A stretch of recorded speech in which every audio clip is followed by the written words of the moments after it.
Yes! Oh my gosh! Yes, this was the most satisfying episode. Okay, if you are not caught up on Game of Thrones, go away because so many spoilers are about to happen because I'm going to be recapping and reviewing episode 9, season 6. I am all out of sorts because I just witnessed epicness happen. Holy moly, Battle of the Bastards, let's go. I really want to just skip to all the awesomeness, but we have to start at the beginning. We had Dany, we had Tyrion, we had Meereen. I had no clue that they were going to try to tackle Dany's battle as well as Battle of the Bastards. I had no clue that they were going to try to put them in the same episode, and I'm actually happy that they did because we needed a little bit of breakup between the Battle of the Bastards, and I loved where Dany hopped on Drogon in front of the slave masters and just lit them up. Oh my gosh, that scene was really great. I do love that the other two dragons finally got released. It's almost like, wow, they can even fly after spending all that time locked up underground. Props to them. I'm happy that they're still functioning dragons and they don't hate her for that. But that's a whole nother story. It was nice to see all three dragons flying, helping, saving the day. That scene was just so amazing. And then when Tyrion told the slave masters that one of them had to die, and then, just that scene, visually, it was great. Finally, Dany's gonna have her ships. Later on, we see that Yara and Theon are finally in Meereen, and they're finally in front of Dany and Tyrion, and that scene I absolutely adored because I loved seeing Dany and Yara's relationship. It is something I never in my wildest dreams ever thought that these two characters would meet, work together, have a pact of any sort. Like this just, obviously it was coming within this show's season, but being a book reader, I mean, it's just incredible to see these two strong women who want to reign come together like that. That was so great. And you could see that Dany sort of had a little soft spot for Yara because they both had crazy fathers and they both wanted to rule being women. I love that they have a pact now, and I hope that it works out, and I hope that the Greyjoys don't try to betray Daenerys, because it is time in this show and in the books for people to start working together instead of every family against one another. And I think Dany can use all the help that she can get, especially when it comes to ruling, because she's got no clue, but at least she has Tyrion, and now she has Yara. They're kind of two opposite ends of the spectrum, but I think they're gonna be really good for her moving forward. Okay, let's move on to Bastard Bowl. Oh my gosh, I feel like I just talked 1,000 miles a minute getting through Dany's whole situation. It was such a cool scene, and it definitely deserves being noted and talked about because that was just, it was really fun, and it kind of was a great way to amp you up for what was coming later in the rest of the episode. So our very first scene of Jon and Sansa are them meeting Ramsay Bolton. Basically, you know, before the big battle, Ramsay offers for them to basically just give up because he's got more men than they do, and Jon offers a one-on-one combat, which was really interesting. Of course, Ramsay says no to that because he is too proud and too much of a coward at the same time to even take on something like that. He just thought that he would win. But I love that Jon offered that and said that. It just kind of shows what kind of men these guys are. Later on, we have Jon and Davos coming up with a strategy.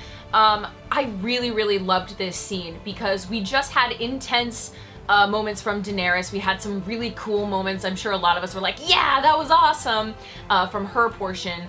And then they kind of build up the tension with Ramsay and Jon and Sansa all being there and meeting and being face to face. I love that the very next scene where they're discussing battle strategy is a little bit calmer. It's still a very intense scene, but at the same time, it kind of brings you down a little bit into thinking. And I don't know about you guys, but the entire time I was also strategizing battle plans for them. I'm like, well, maybe they should try this because Ramsay is gonna end up playing games with them. And I was just coming up with like random battle strategies in my head as this scene was going on. And then of course Sansa walked in and said exactly everything that I was thinking. And if I were in the room with Jon, I would have told him the same thing.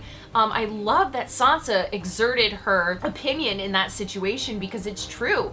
She knows Ramsay, she lived with him, she knows how cruel and heartless he is and that he loves games and he loves to play tricks on you, and she was just so right. And I loved seeing the scene where Jon really wanted to listen to her just for the fact that they're brother and sister, but at the same time, he had that moment of, oh, Sansa doesn't know what it's like to go to war. Why should I listen to her?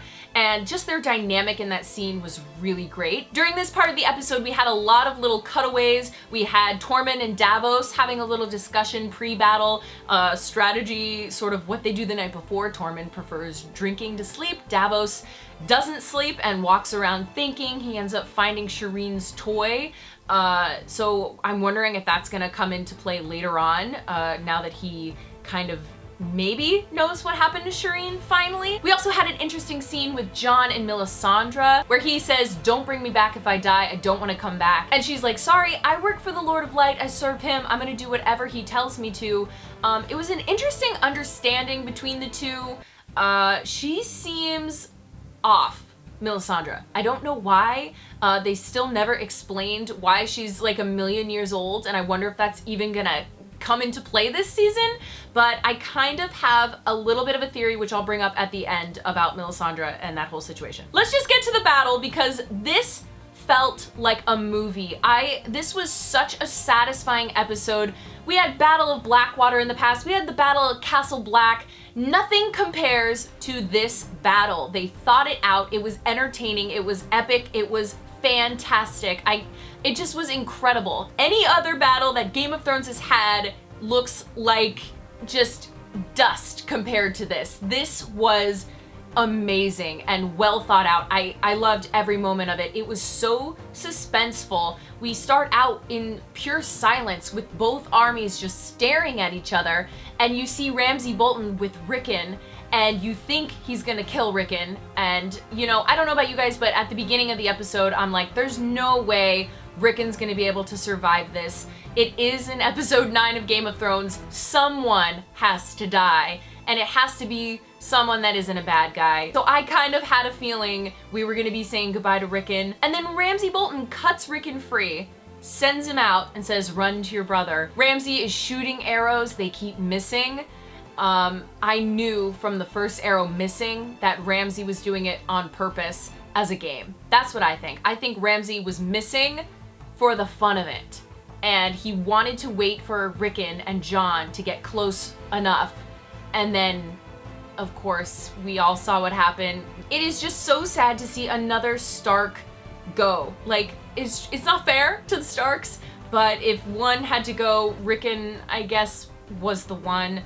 That was kind of a sad moment, and I loved Jon's reaction to it. Jon almost loses his mind in that moment because he starts charging this giant army on his own. He realizes basically that, oh, well, now I'm gonna die, but luckily just in time his own army comes from behind him. Guys, this battle sequence was one of the coolest things ever. I want to say it's one of the coolest battle scenes that I've ever seen. It felt like a war movie. It had so many similarities to even like Saving Private Ryan, just the intense battle. And for Jon and Sansa, and for us fans out there, you really feel like this is it. We gotta give it our all, because if we don't do this, we're all gonna die. Like, I felt like I was right there with them, cheering them on and feeling what they were feeling. The battle was just so intense, and how smart was that setup? I mean, the mound of dead bodies, and then when Ramsay's men surrounded them with the shields and the spears, that was genius.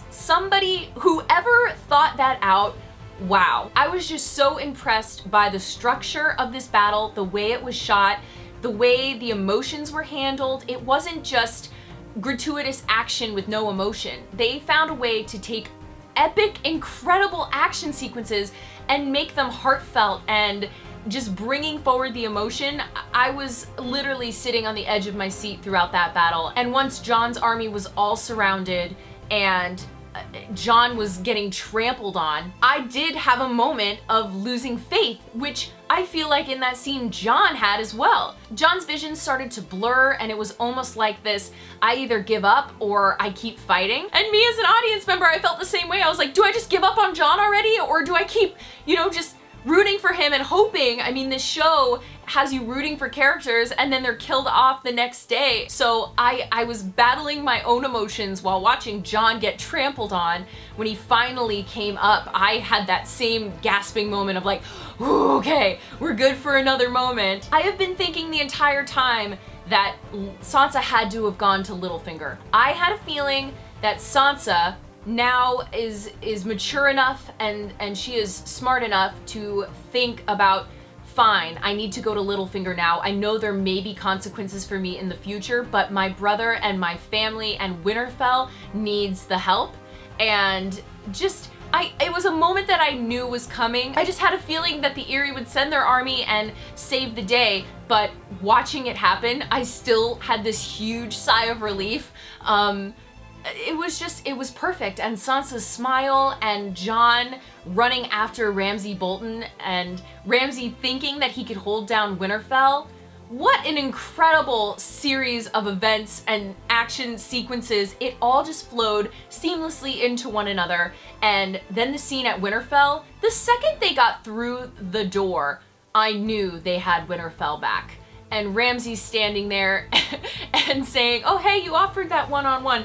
Now seems like a good time to take you up on that offer. And Jon just obliterates him in one hit, and Ramsay Bolton is to the floor.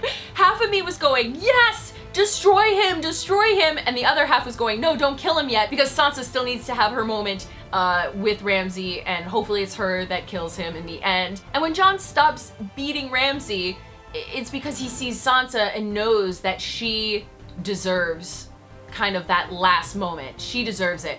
And I thought the episode was gonna end right about there, especially when they started dropping the Stark banners from the castle walls. I thought the episode was just gonna end there, but of course not, because thank goodness they did this specifically for the fans, because we all would have been just craving it. And from the very beginning of the episode, we just had such a huge emotional arc throughout the entire thing. There was only one thing left to do.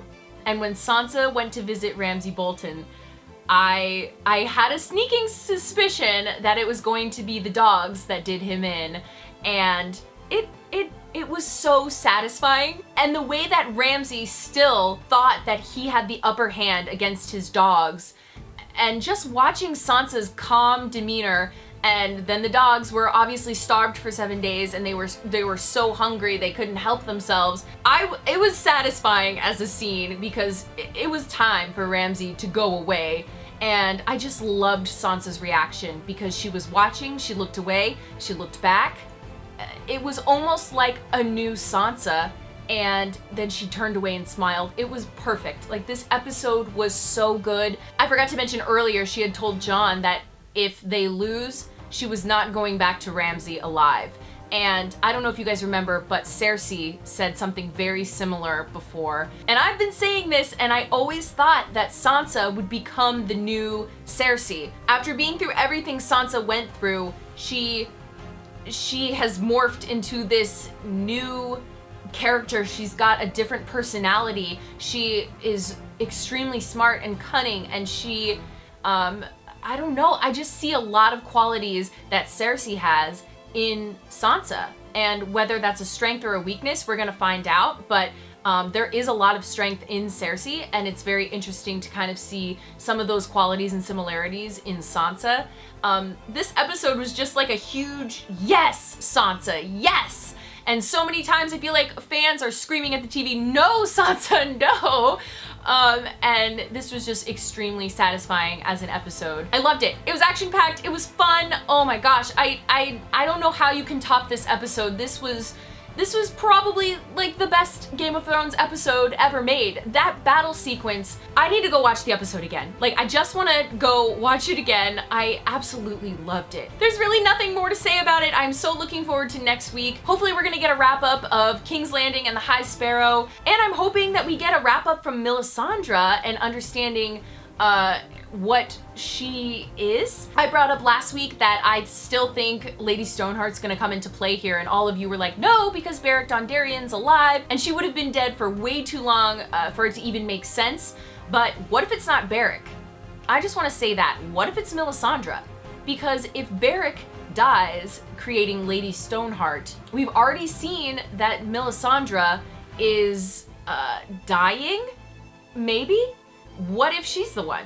We don't know. Who knows how it could go, and there's all these possibilities. Yeah, okay, it's been a really long time, and maybe maybe it's not possible now, but maybe it is. The show has done crazier things. They find loopholes sometimes, and I'm still staying with my theory that we're gonna see Lady Stoneheart, whether it's next week's episode or it's next season. I don't know, it could happen. It really just, it could happen. But guys, gosh, this episode was just so incredible and I loved every minute of it. I'm so excited to hear your thoughts. Please let me know what you thought of the episode in the comments below, and don't forget to like and subscribe.